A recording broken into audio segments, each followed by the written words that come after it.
ফলে আমরা রাজ্য সরকারের কাছে ডিওয়াইএফআই টিওয়াইএফ দাবি করছি বেকার ছেলে মেয়েদের ভবিষ্যৎ নিয়ে ছিনিমিনি খেলা বন্ধ করতে হবে। বিভিন্ন দপ্তরে লোক নিয়োগ করার নামে যেভাবে মাসের পর মাস ঝুলিয়ে রাখা হচ্ছে, এই নিয়োগ প্রক্রিয়ার যে দীর্ঘসূত্রিতা, এটা বন্ধ করে দ্রুত নিয়োগের ব্যবস্থা করতে হবে। আবার অন্যদিকে আমরা যেটা লক্ষ্য করছি, মহাকরণ থেকে প্রতি মাসেই বিভিন্ন দপ্তরে লোক নিয়োগ করার জন্য ঘোষণা করা হচ্ছে। মন্ত্রীরা মহাকরণে শীতাতপ নিয়ন্ত্রিত ঘরে বসে ঘোষণা দিচ্ছেন।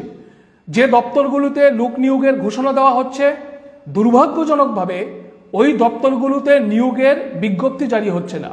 আবার যে দপ্তরগুলোতে বিজ্ঞপ্তি জারি করা হচ্ছে, দেখা যাচ্ছে 2 মাস পর 3 মাস পর আবার সেই দপ্তরে লোক নিয়োগ করার জন্য মন্ত্রী সাহেবরা ঘোষণা করছেন।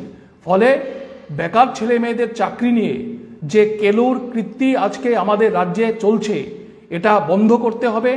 অগ্নি নির্বাপক দপ্তরের ফায়ারম্যান এবং ড্রাইভার পদে নিয়োগের যে কেলেঙ্কারির গন্ধ, যে দুর্নীতির গন্ধ আমরা পাচ্ছি, অবিলম্বে এটা বন্ধ করতে হবে।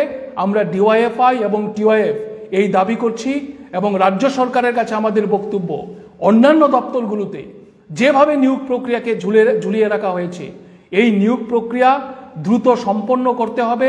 বেকার ছেলে মেয়েদের ভবিষ্যৎ নিয়ে কোনো মতেই ছিনিমিনি খেলা চলবে না।